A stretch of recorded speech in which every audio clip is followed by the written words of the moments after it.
Bueno, vamos a empezar.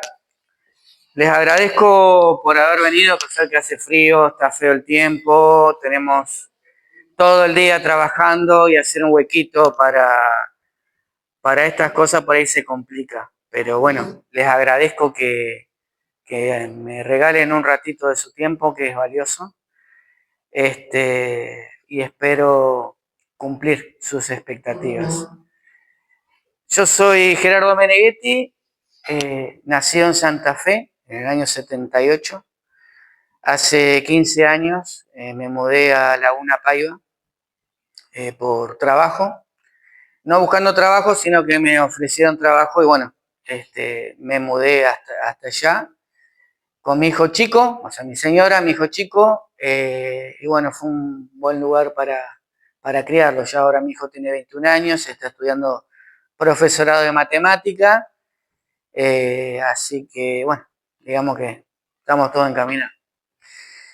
Yo empecé a escribir a los 16 años poesía, pero no para mostrarlas, era simplemente para mí, era para procesar un montón de cosas que me estaban pasando y que no le encontraba salida. Entonces en la escritura encontré un refugio muy valioso, me sirvió para madurar, para entenderme y para sanar. Con el transcurso de los años, la escritura fue cambiando y pasamos de la poesía, algo que no tiene nada que ver, pero así todo como en la poesía, soy un convencido de que un escritor deja parte de su alma entre medio del papel y tinta. El último Redentor, que es mi primer libro, nace hace 20 años en una mesa de una cocina con un cuaderno viejo y una lapicera. Fue un momento que me senté y como que la historia fluyó, como que estaba esperando el momento como que alguien la contara. Y ese fui yo. Después, con el transcurso del tiempo, los cuadernos los perdí, pero la historia me seguía dando vueltas dentro de la cabeza, nunca la abandoné. Siempre quedó dando vueltas y la postergaba uno porque los tiempos por ahí son bastante crueles y otro porque estaba incompleta, porque no tenía el principio. Y los caminos de la vida son bastante raros, son extraños. El año pasado me reencontré con esos cuadernos perdidos y fue como verme a mí hace 20 años, pasándome los cuadernos y diciéndome, ahora te toca a vos. Entonces tomé la decisión de tomar esos cuadernos, agarrar la madurez que en 20 años creo que forjé con cicatrices, con dolor, con amor, y seguí la historia y la terminé. Y un libro se convirtieron en 3, porque este es el primero de una trilogía, que ya está escrita. Pero vamos sacando de a un libro y tiene un significado. Ahora este primer libro salió en octubre, que es el aniversario de mi cumpleaños. Entonces, tiene como simbólico que se cumple un aniversario de que yo llegue al mundo y se cumple el aniversario, o se va a cumplir el aniversario de que esta historia vio la luz. Ahora yo les voy a pasar un pedacito, un book trailer, que es un video que es como un avance de película, pero del libro. O sea, para que se ambienten más o menos en la historia. Es 1 minuto, es cortito. Y cuando termina, seguimos hablando, si les parece. ¿Me bajas la luz, por favor?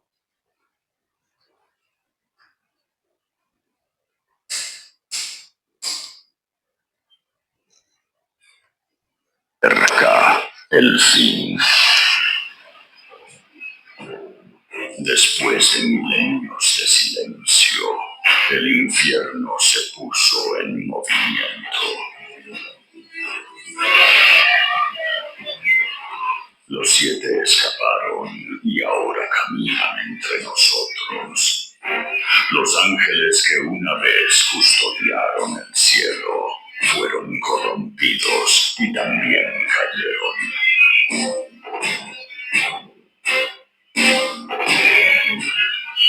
La luz se alzará para combatir y la oscuridad no se detendrá ante nada. Solo nos queda una esperanza y Él es el único que puede enfrentarlos.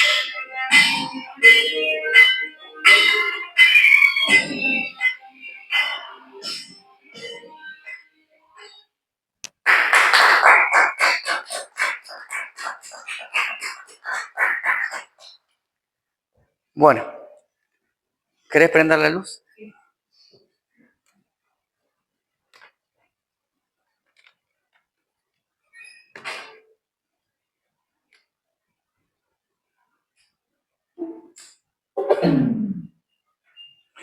Bien, eso más o menos para que se pongan a tono de qué es la historia. La historia, yo ahora les voy a leer la sinopsis para ubicarlos un poquito más.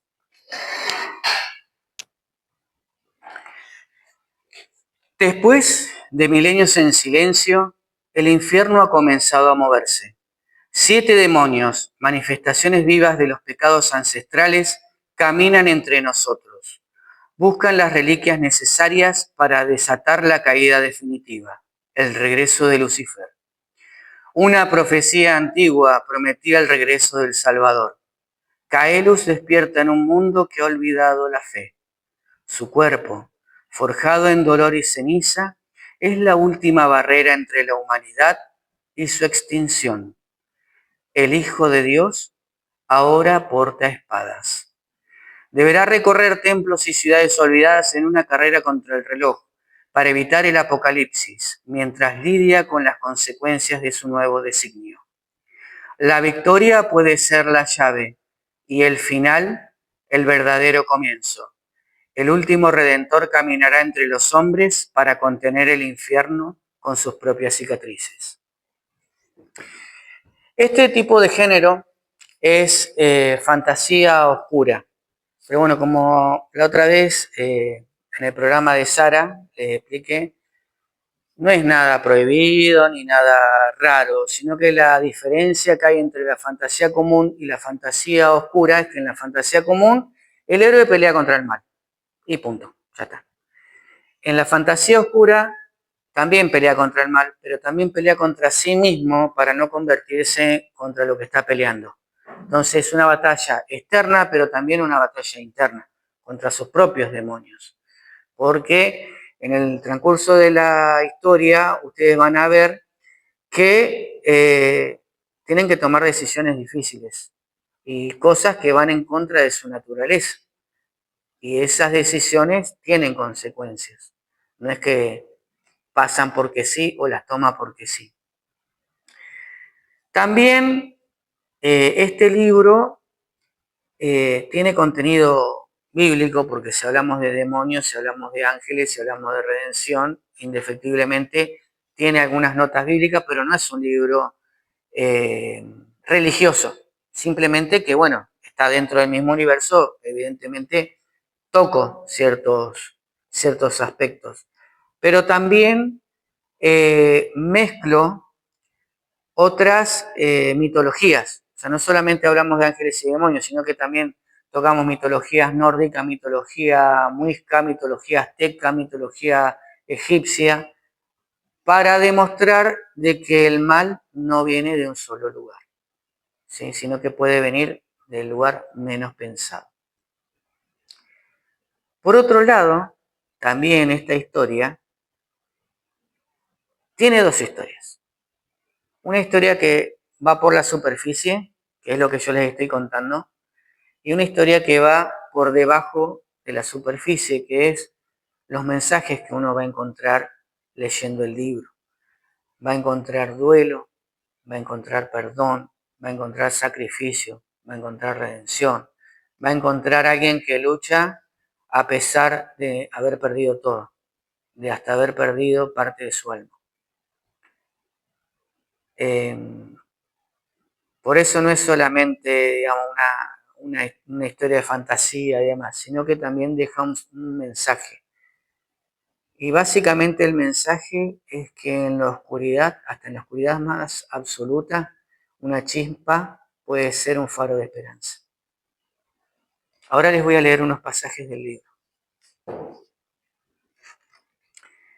El primer capítulo que les voy a leer se llama Revelaciones. Cuando el protagonista llega a la Tierra y lo recibe su guía. Y lo empieza a acostumbrarse a su cuerpo humano y el guía lo empieza a poner un poco al tanto de qué cosas pasan en la Tierra.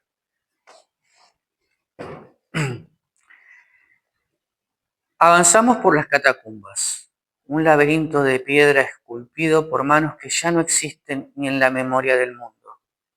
Las paredes estaban talladas con símbolos olvidados, runas de tiempos anteriores a Babel, cada una irradiando una energía latente. El aire era seco, pero no viciado, olía a historia, a incienso apagado hace siglos, a cera consumida y a silencio. El suelo era una mezcla de losas antiguas, algunas agrietadas por el paso del tiempo, otras cubiertas por musgo seco que crujía bajo nuestros pasos. La piedra parecía absorber la luz, generando una penumbra acogedora pero inquietante. No había antorchas. La luz que nos guiaba provenía de unos delgados hilos de cristal en las paredes que brillaban con un fulgor tenue, casi orgánico, como si respiraran. A veces, en las intersecciones, aparecían estatuas, figuras de ángeles sin rostro o bestias aladas en posturas de reposo, custodios silenciosos que parecían seguirnos con la mirada, aunque no tuvieran ojos. Tras varios minutos, Gabriel se detuvo frente a una puerta arqueada, sin cerradura, tallada con la imagen de un eclipse solar invertido. La empujó con ambas manos y ésta se abrió sin esfuerzo, como si reconociera su toque. Entramos en una cámara completamente distinta. Era amplia, con techos altos en forma de bóveda y paredes cubiertas por estanterías que se extendían hasta lo más alto. Cada estante rebosaba de libros antiguos, pergaminos, códices de cubierta gastada y volúmenes encuadernados en piel. No había polvo. Todo estaba pulcramente ordenado, mantenido con una devoción casi monástica. En el centro de la sala, sobre una alfombra de tonos terracota, había varios sillones cómodos de cuero envejecido. Una pequeña mesa sostenía un viejo pergamino enrollado. El anciano me indicó el asiento más cercano con un gesto suave. Por favor, siéntate. Su tono cambió, tornándose más grave, más íntimo. Me dejé caer con lentitud. El cuero crujió bajo mi peso y por un instante simplemente me dejé estar. El cuerpo aún vibraba con la intensidad de la resurrección. Cada músculo, cada fibra, aún parecía estar despertando. Gabriel asintió con una leve sonrisa y en sus ojos brilló un destello cálido, casi paternal. Déjame ofrecerte un té, dijo poniéndose de pie con un gesto suave. Se dirigió hacia un rincón de la sala, donde una pequeña mesa de madera albergaba una tetera antigua de cerámica azulada. Con movimientos medidos, casi ceremoniales, la alzó con ambas manos y vertió el líquido dorado en 2 tazas de borde fino. Mientras lo hacía, el vapor se elevó lentamente en el aire, danzando en espirales, como si llevara consigo secretos antiguos. A medida que se acercaba, inspiré profundamente. El dulce aroma me invadió de golpe, una mezcla de miel, flores y algo que no podía identificar, pero que evocaba memorias que ni siquiera sabía que tenía. Por un instante sentí como si el tiempo se plegara sobre sí mismo y una parte de mí regresara a un hogar olvidado. Sí. Buenas tardes, le hago una pregunta. Sí. El directivo allá de la escuela. ¿Mañana se encuentran a la tarde? Sí, más tarde vamos a estar. ¿Por qué necesitaba? Yo necesito que me rellenen un papel para presentar en acceso. Dale.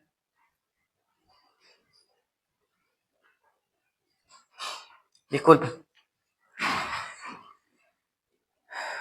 Por un instante sentí como si el tiempo se plegara sobre mí mismo y una parte de mí regresara a un hogar olvidado. Gabriel colocó las 2 tazas sobre la pequeña mesa que tenía delante. Luego se sentó frente a mí con la quietud de quien ha esperado siglos para este momento. Tomé la taza con ambas manos. El calor se filtró por mi piel, un calor distinto al fuego del abismo, uno reconfortante, sereno. Cuando di el primer sorbo, algo cambió. No era solo una bebida, era un torrente de energía pura, de equilibrio, como si por fin dentro de todo el caos que me habitaba, alguien hubiese encendido una lámpara.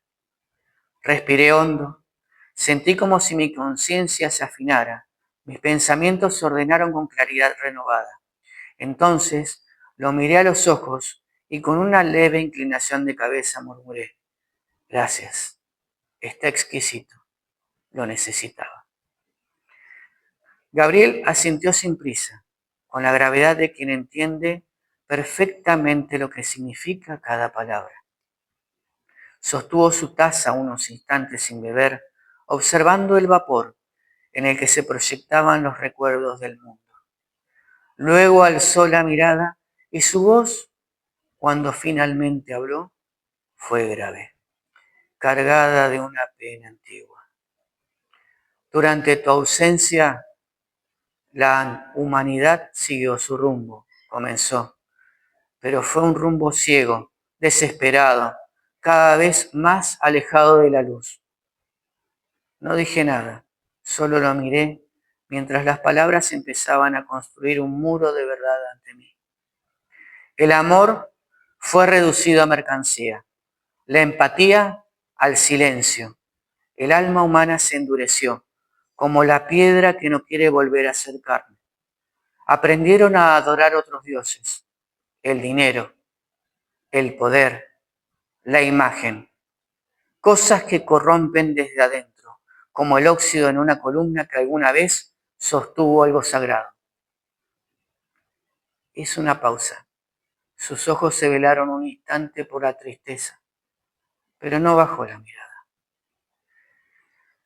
Y soltaron males indescriptibles sobre sus propios hermanos. Hermanos, Caelus, no enemigos, no bestias, hermanos. Se mataron por ideas vacías, por ambición, por orgullo. Formaron guerras que incluso nosotros, desde nuestra prisión de silencio, no pudimos comprender. Guerras que no solo destruyeron cuerpos, sino espíritus. Pasaron de matar por necesidad a hacerlo por costumbre. Sus palabras me atravesaban como flechas invisibles. No podía hablar, no debía. Era mi deber escuchar, tallar cada palabra como una marca sagrada. Y paso a paso, continuó, todo fue tomando su lugar, como piezas en un tablero. El escenario se fue preparando. El mundo, sin saberlo, construyó su propia jaula. Y cuando el equilibrio se quebró lo suficiente, ellos lo sintieron. Los 7. Las cadenas se aflojaron. Las ataduras, tan viejas como la caída misma, se agrietaron. Inspiró lentamente y al soltar el aire, algo en su tono se volvió casi profético. Y escaparon. No dijo más. El silencio se adueñó de la sala como una sombra viva y lo dejé entrar. Mi cuerpo permanecía inmóvil, pero por dentro algo temblaba. Grabé todas sus palabras, las fijé a fuego en mi pecho como si fueran el nuevo compás de mi alma. Había regresado, pero el mundo al que había vuelto no era el mismo. Gabriel volvió a hablar, su voz ahora templada por una certeza más antigua que el mismo tiempo. repitiendo palabras leídas miles de veces en manuscritos olvidados por el mundo. Y entonces, como ya estaba escrito, la llegada de los 7 no solo traería caos y muerte, también sería el heraldo de algo más, tu regreso. Alzó los ojos y por un momento vi en ellos la tenue llama de la esperanza, una llama que había sobrevivido milenios de oscuridad solo para arder en ese instante. Con ellos desatados el ciclo comienza y con él una luz de esperanza comienza a derramarse sobre el mundo. Una luz tenue, quizás invisible para los hombres, pero real. Tu presencia es esa chispa, un faro en medio del colapso, aunque ellos no lo sepan, aunque sus ojos no puedan verte todavía.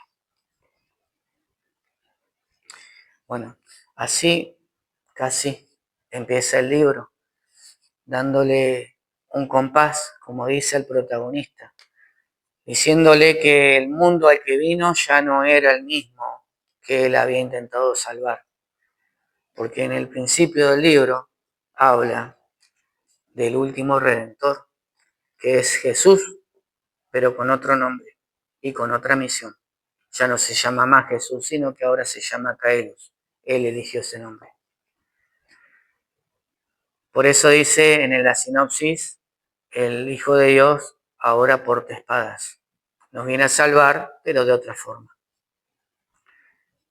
No atenta, el libro no quiere atentar contra la religión, sino que es una otra forma de pensar el mensaje, ¿sí? Porque en la Biblia dice que, te tengo que citar la Biblia por obvias razones, que va a volver a venir a salvarnos, pero la Biblia no dice cómo, ¿sí? No sé qué les pareció este párrafo.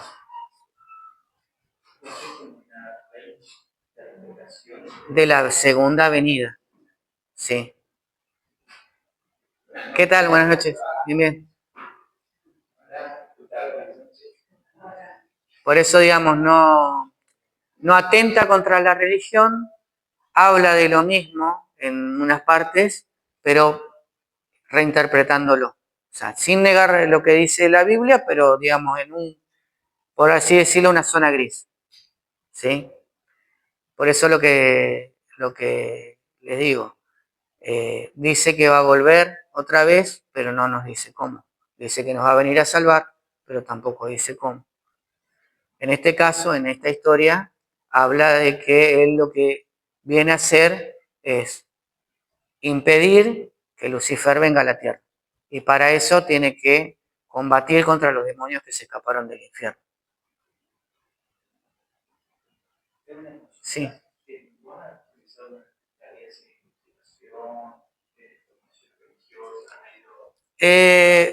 Formación religiosa, la convencional. Sí he analizado parte de la Biblia y después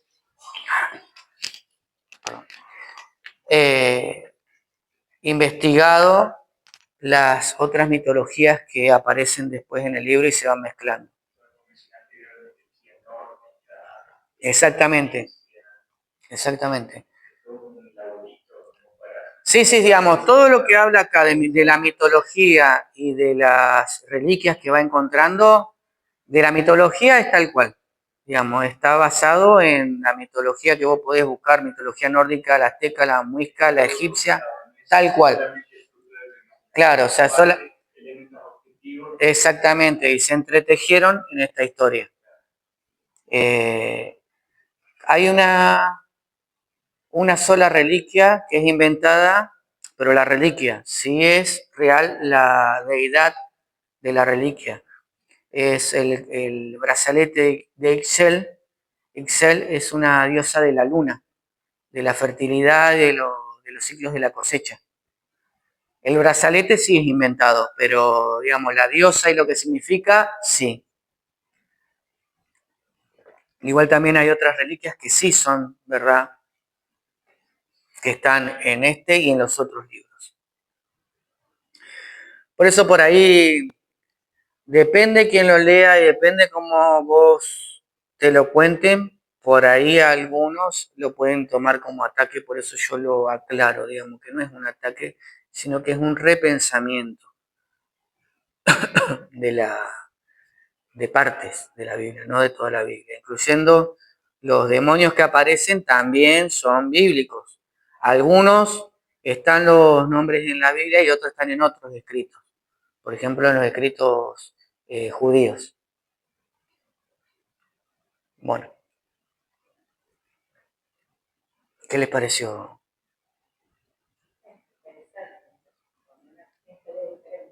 Sí. Otra cosa que me gustaría comentarles es que en este libro también tiene una narrativa experimental. Si aparte de lo que es el libro físico, digamos, de papel y tinta, está entretejido también con una narrativa experimental que es desarrollada por mí. Digo que es experimental porque todavía no tengo datos suficientes para saber si funciona como yo pienso que funciona. En mi cabeza todo muy lindo, pero bueno, los lectores son los que van a decir si funciona o no. Es una mezcla entre el libro tradicional y lo transmedia. Pero lo transmedia, música, video y otros materiales que aparecen cuando vos escaneás, ahora después les muestro, el libro, no reemplazan al libro, a la historia, sino que la complementan. ¿Sí? Un lector conservador que puede decir, no quiero distracciones, no quiero sacar el celular, bárbaro, no hay problema, vos agarras el libro, te vas a una isla desierta a leerlo y no pasa nada, no te vas a perder de nada. Pero aquel que quiera disfrutar de otro tipo de experiencia más inmersiva, puede ir viendo que va encontrando QRs adentro del libro que precisamente van haciendo eso. Por ejemplo, pasajes donde el personaje principal se va a encontrar, por ejemplo, con el primer general que está en un templo nórdico y hay un QR. Vos escaneás el QR y vas a empezar a te carga una playlist con música que está seleccionada pura y exclusivamente para hacer más inmersiva lo que vos estás leyendo. Entonces la música va a ir subiendo y bajando en base a lo que vos vais leyendo. ¿Sí? Por ejemplo,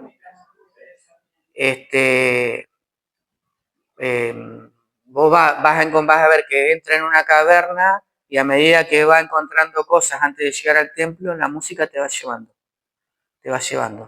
Entonces hace que tu concentración se centre en lo que estás leyendo. Y el condimento, yo le digo así, el condimento que es la música, no te reemplaza lo que estás leyendo, pero te va haciendo que vos te vayas diluyendo la frontera entre la realidad y la lectura. Si bien cuando nosotros, los lectores asiduos, cuando vos lees te sumergís en el libro, pero esto lo que hace es que te sumerjas más. Hasta ahora los datos que estoy teniendo de lectores que han experimentado, tanto leyéndolo sin escanear y escaneando, los datos son buenos, que la experiencia cambió y que lo disfrutaron, o sea, si bien la historia la disfrutaron, pero como que es como decir un choripán. Sí. Es a gusto del lector, a gusto del lector. Porque es como decir, suponete vos, a veces vos lees un libro y por ahí te dan ganas de volverlo a leer. Y cuando volviste a releer, encontraste cosas que no habías visto o ya como sabés que viene algo después, lo que vos estás leyendo como que lo reinterpretas.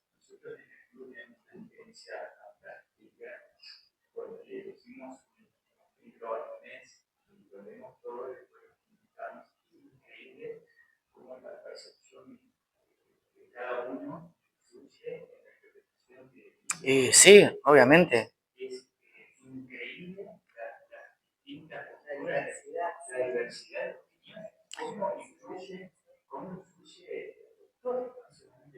Es que vos, o sea, el escritor a vos te da una cáscara y vos, lector, sos el que la llenás con tus vivencias y tus conceptos, ¿sí? Con tus sentimientos.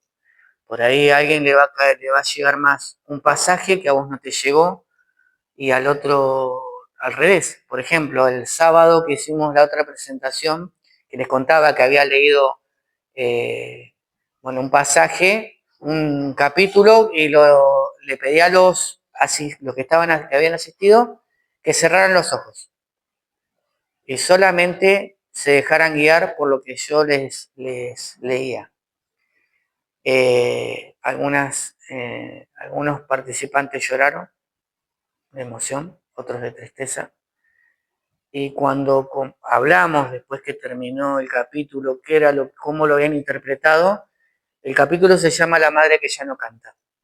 Es un capítulo muy emotivo porque habla de mucho dolor y soledad, pero también habla de compasión y de amor. Y algunos interpretaron la madre que ya no canta como el espíritu de los pueblos que ya no están. Y otros interpretaron como que era el espíritu de la madre tierra. Y cualquiera de las dos interpretaciones eran válidas, tranquilamente. Y era un grupo de gente, estábamos en el mismo lugar, al mismo tiempo. Y me estaban escuchando a mí, o sea que el mensaje que les llegaba era el mismo, pero la decodificación que ellos hacían del mensaje totalmente distinta. Digo, fíjate que para que haya habido gente que lloró con una lectura, tocó una fibra sensible. Bueno, pero no está mal, no está mal. No está mal porque procesás. Por ejemplo, hay otro capítulo que les había leído que se llama Lágrimas sobre la piedra. También es un capítulo cortito y muy fuerte, que es una escena donde hay un personaje secundario, o sea, todos tienen sus motivaciones y su evolución, que va a visitar la tumba de su mujer y su hija al cementerio para despedirse antes de emprender la misión. Y como despedida le dice nos vemos pronto. O sea, yo se lo resumo, ¿no? Pero digamos, todo lo que hay ahí, el sentimiento y, y lo que procesa es fuerte. Es fuerte. Hasta a mí para leerlo me costó decirlo. ¿Uh? ¿Cuánto tiempo más o menos escribiste el libro?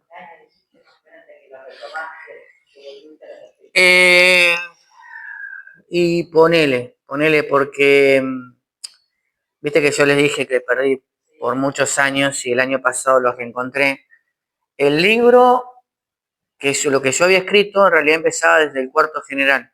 O sea, yo estoy hablando, y cuando le paso los datos a la editorial, me dice, es un libro bastante grande, alrededor de 700 y algo de páginas.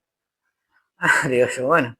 Digo, pero entonces me puse a pensar, como los libros estaban divididos por arcos, o sea, son arcos, cada arco es un general o algo que pasa, ¿sí? Y le digo, ¿y si lo divido en dos? Sí, dice, lo podés dividir en dos, entonces me quedaban dos libros de 3 arcos cada uno. Entonces me puse a pensar, digo, a ver, si hago dos libros, si divido la historia en dos libros y empiezo del cuarto general, ¿por qué no escribo desde el principio? Desde el primero. Entonces, es el primero que largué, en realidad es el último que escribí.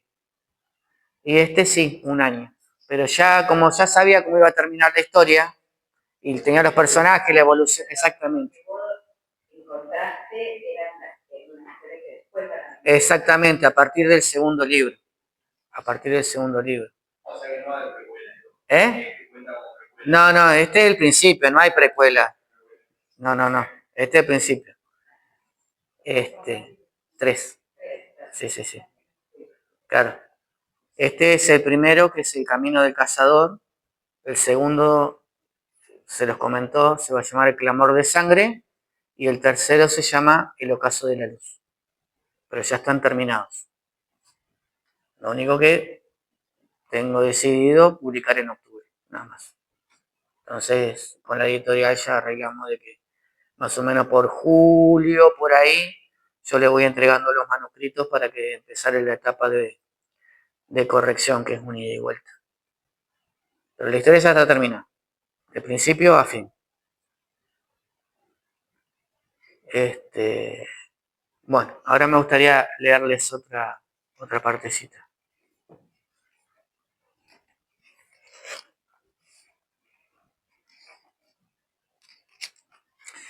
Este capítulo se llama El guardián de la ceniza. En determinado momento, el personaje principal y el que lo acompaña, que es Pedro, antes de combatir contra el segundo general, tienen que pasar 5 pruebas. Tienen que enfrentarse, por así decirlo, a 5 guardianes. Pero no se enfrentan peleando, sino que tienen que superar una prueba determinada. El guardián de la ceniza es el primero con el que se van a cruzar. La vegetación lo devoraba todo. La luz apenas se filtraba por entre los gigantescos árboles y cada paso era una lucha contra el barro, los insectos y la humedad que se pegaba a la piel como una segunda capa. El canto de aves desconocidas se mezclaba con ruidos que no pertenecían a ningún animal común.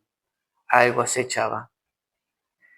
Pedro avanzaba a paso firme, pero no podía evitar mirar por encima del hombro de vez en cuando. ¿Sabes?, dijo mientras cortaba una liana gruesa con el machete.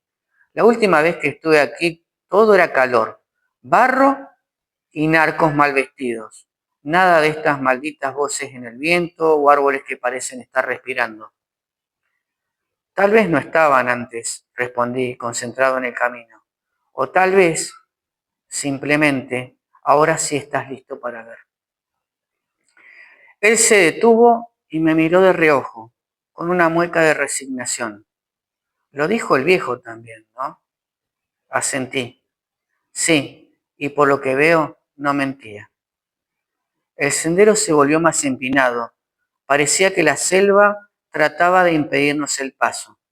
A cada metro que ascendíamos, el aire se volvía más denso, como si estuviéramos entrando en los pulmones de una criatura dormida. El anciano lo llamó la garganta de la tierra, y así supuestamente estaba el primer guardián. Una hora más de ascenso bastó para que llegáramos al borde de un antiguo cráter volcánico. El suelo estaba cubierto de cenizas negras como el carbón, y el aire tenía un olor acre, a azufre y pasado. Era como si el tiempo se hubiera detenido allí. Pedro se acuclilló y tomó un puñado de ceniza entre sus dedos. Esto no es normal, murmuró. Esto no es de ahora. Tal vez alguien lo esparció a propósito. O algo lo exhalara, añadí en voz baja. De pronto el suelo vibró ligeramente, un estremecimiento suave, como el latido de un corazón subterráneo. Pedro alzó la vista y miró hacia la boca del cráter. ¿Eso es humo? Lo era. Un delgado hilo gris que surgía de una grieta en la roca, acompañado por un murmullo lejano, como un susurro en otro idioma. Di un paso al frente y sentí el calor, pero no quemaba. Era un calor antiguo, como el de un recuerdo. Estamos cerca, dije, y mis brazales comenzaron a irradiar un leve fulgor anaranjado. Pedro lo notó, y tragó saliva y cargó el rifle. ¿Y ahora qué? Ahora esperamos que el guardián nos encuentre. Y el suelo tembló una vez más fuerte esta vez, desde lo profundo. Algo se estaba despertando, algo hecho de fuego y ceniza.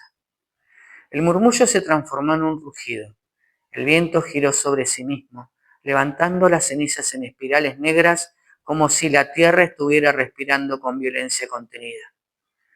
El calor subió de golpe, haciéndonos sudar en segundos, mientras el centro del cráter emergió una figura imposible.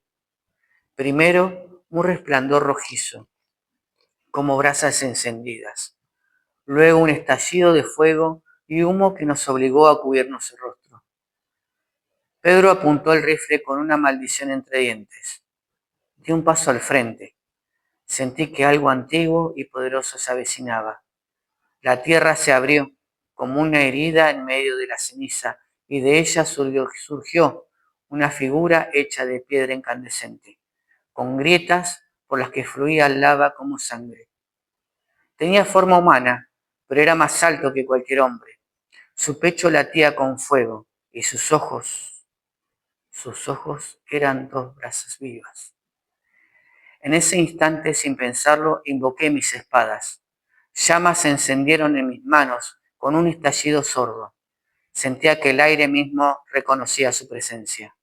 El guardián se detuvo de golpe, como si algo lo golpeara desde dentro al verlas. Sus ojos brillaron aún más intensamente y luego, en un acto que no esperábamos, se arrodilló. Con un crujido de roca contra la roca, bajó la cabeza, clavó una rodilla en el suelo ennegrecido y colocó un puño sobre el pecho. Cuando habló, su voz sonó como fuego rugiendo en una caverna. Las llamas finalmente han regresado. El último ha cruzado el umbral. Mi vigilia termina hoy. Desde antes de que el primer árbol creciera en esta selva, esperé. Pedro parpadeó completamente desconcertado. ¿Y este tipo te esperaba?, susurró. Asentí con la mirada fija en el ser que me reverenciaba. Parece que sí. El guardián alzó la vista. Había respeto, sí, pero también algo más, algo parecido a una súplica. El guardián de las cenizas mantenía su posición de rodilla ante mí, como una estatua viviente de lava y piedra.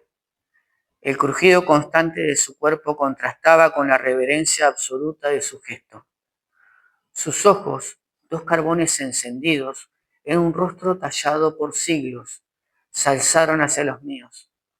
No había agresión, ni prueba, ni desafío en su mirada, solo resignación. Fui creado para custodiar la primera chispa, el fuego sagrado del alba, el mismo que encendió los cielos y dividió la noche de la oscuridad más absoluta, el fuego que ahora arde en tus manos, y por ello mi deber ha concluido. Pedro no decía nada, tenía el ceño fruncido, su cuerpo tenso. Apenas se oía la respiración de ambos, mezclándose con el leve siseo del calor que emanaba del ser arrodillado frente a nosotros. ¿Qué quieres que hagamos?, pregunté con cautela. El guardián inclinó la cabeza apenas, como si el peso del tiempo le presionara los hombros. No puedo entregarte lo que guardo. Debe ser reclamado. Hizo una breve pausa y prosiguió. Mi esencia debe fundirse con las llamas que empuñas. Solo así la llave podrá continuar su camino. Debes atravesarme con la espada, sin miedo. Solo entonces el fragmento despertará. Me quedé helado, no de frío, sino por la enormidad del pedido. Miré a Pedro buscando en su rostro alguna confirmación, algún consejo. Él tragó saliva, agachó un poco la cabeza y me susurró. Creo que ya estamos demasiado metidos como para dudar ahora. Apreté los labios y volví mi atención al guardián. ¿No hay otra forma? Él cerró los ojos. El fuego de su pecho palpitó con un ritmo lento, como el último respiro de una fogata. El fuego no razona, solo consume. Y ya he ardido por demasiado tiempo. Sentí el peso de las espadas en mis manos, su calor vibrando contra mi piel, como si ellas mismas entendieran lo que debía hacerse. Una pequeña chispa danzó en el filo cuando di un paso al frente. Pedro dio un paso atrás. El guardián no se movió. Solo se puso de pie, erguido, noble, abriendo los brazos como si se ofreciera al destino. Hazlo y libérame. Inspiré hondo y con un rugido reprimido atravesé su pecho con ambas espadas, hundiéndolas hasta la empuñadura. El impacto fue seco, sin resistencia. No gritó, solo soltó un suspiro profundo, cargado de siglos de espera, de cansancio, de una eternidad cumplida. Gracias. Al fin puedo descansar. Busquen a mis hermanos. Nosotros somos la llave. Sus palabras se deshicieron con él. Las grietas de su cuerpo comenzaron a expandirse.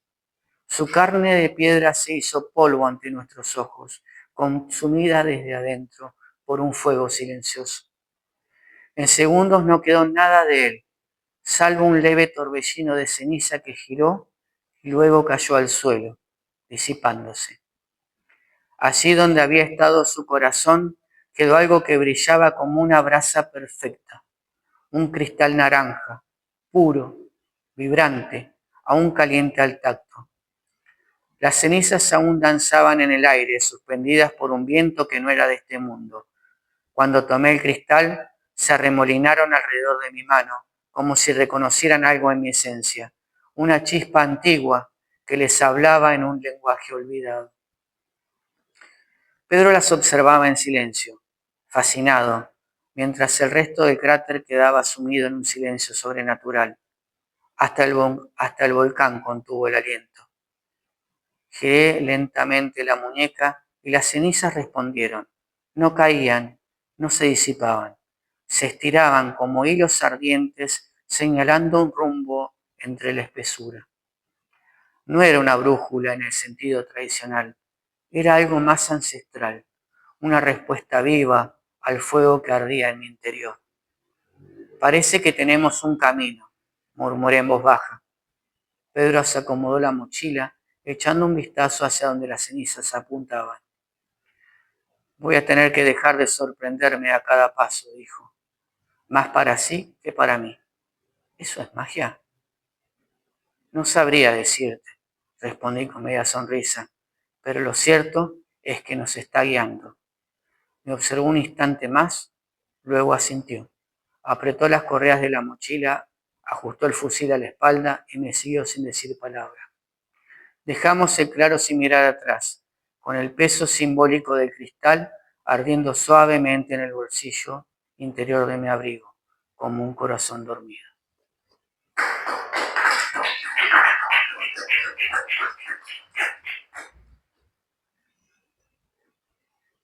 Por eso lo que yo les decía que tiene mensajes fuertes el libro. Fíjense que les explicaba que eran 5 guardianes y cada guardián era una prueba y él tuvo que pasar una fuertísima. Tomar una vida que no merecía ser tomada y seguir adelante.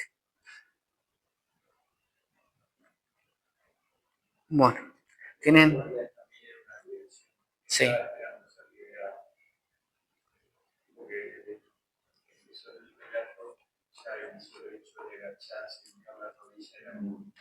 Su misión. Él lo estaba esperando. Pero como le decía, la única forma de que él obtuviera no podía entregar la llave. La tenía que tomar. Tenía que tomar su vida. Uh-huh. Exactamente.